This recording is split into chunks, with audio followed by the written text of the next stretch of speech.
Hello everyone, Miss Casey here. For those of you that don't know who I am Learning Leader for Religious Studies, and it's really lovely to be able to talk to the whole school at the same time.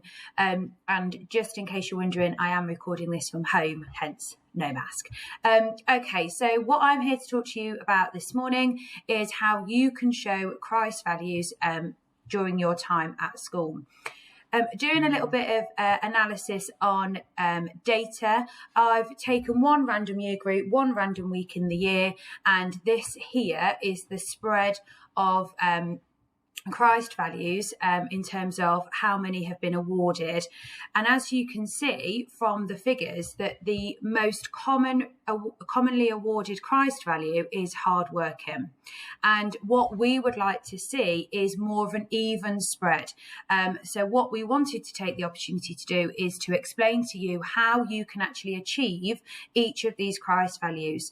I think we all fall into the trap, teachers included, of just blanketing hard work, whereas actually we all really need to focus on each of the other 5 values because they're all equally as important. And these values were put together because the school firmly believed that all of them together, if you can achieve all of these values at your time at Lutterworth, will make you a really well-rounded person. So what I'm going to do now is I'm going to get rid of my face and I'm going to talk you through how you can achieve each of these values, some practical ideas of things that you could do during your time at school. Okay. All right. So the first value is courageous. Now, this word means to be brave, and sometimes it's really difficult to be brave, but we think it's something really important, and it's a skill that you will need, not just in your time at school, but after school as well. There are always situations, even as adults, where we have to just take the plunge and do that thing that makes us feel a little bit nervous.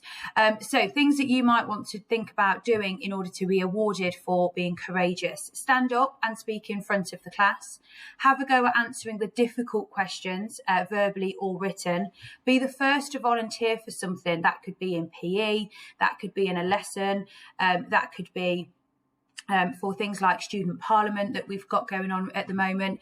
Standing up for what you believe in, even if your view is different to everyone else's.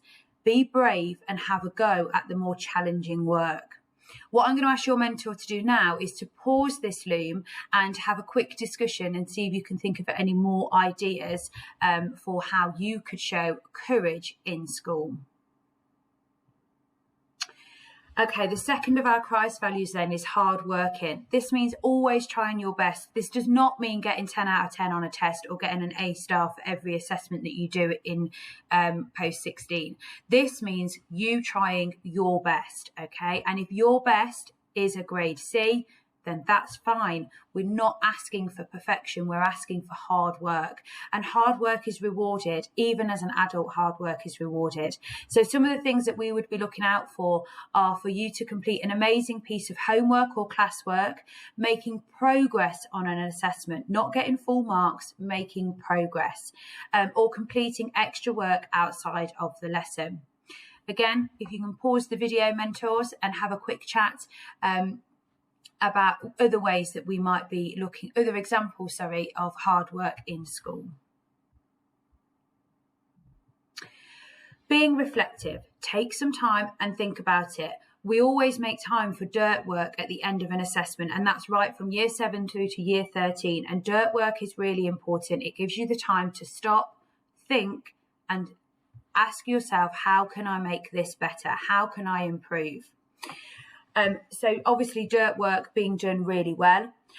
Think about how the topic impacts you and your life and offer those thoughts to the lesson. Think about how what you're learning impacts the world around you and what your place in the world around you is. Discuss how you can change your habits to make you a more effective learner. Don't let one bad lesson turn into a bad day of lessons. Start each lesson positively and on a clean slate. This is really important. If you've had a bad lesson, period 1, there's all still to play for period 2. It does not need to snowball into a really bad day or a really bad week. Okay, clear the slate, start again. Inspiring, encouraging others to be just as brilliant. Join a club with your friends. I know that's difficult at the minute, but we have got virtual clubs going on. The Eco Warriors are working virtually at the moment. Stand up and speak about your beliefs and your opinions. Okay, really, really vital. We have a huge range of views and opinions in the school, and every single belief and opinion is valued. And we want to hear about it, talk about it, share your experiences. Talk to others about how they can be a better learner.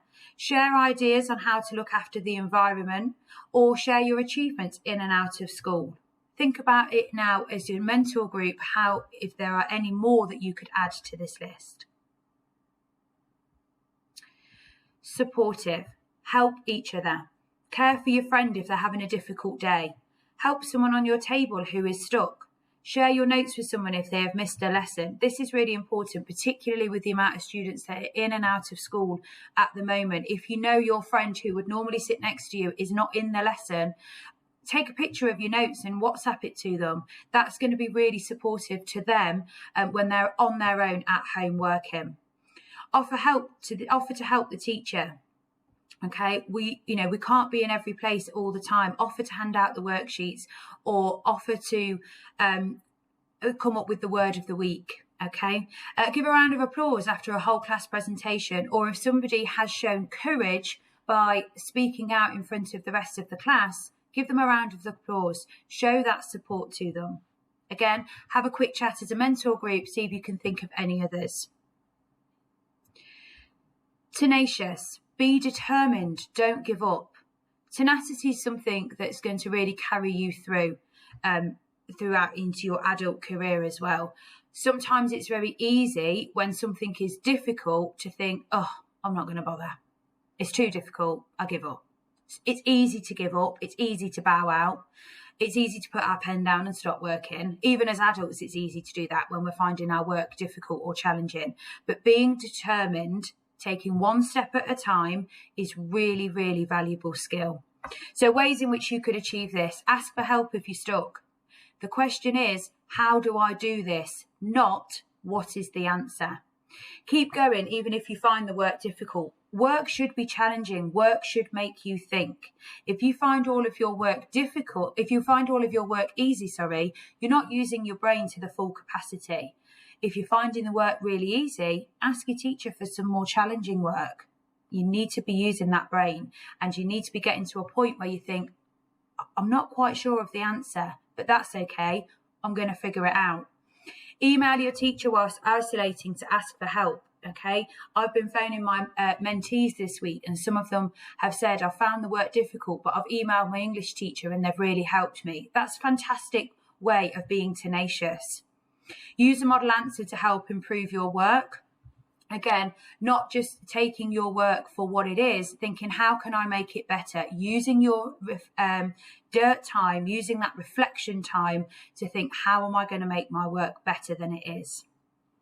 Okay, I hope you found this presentation useful, and I just wanted to take you back to this data here. We would really like to see an even spread of values, and yes, it's your teacher's responsibility to award these values, but it's your responsibility to give us a reason to award them.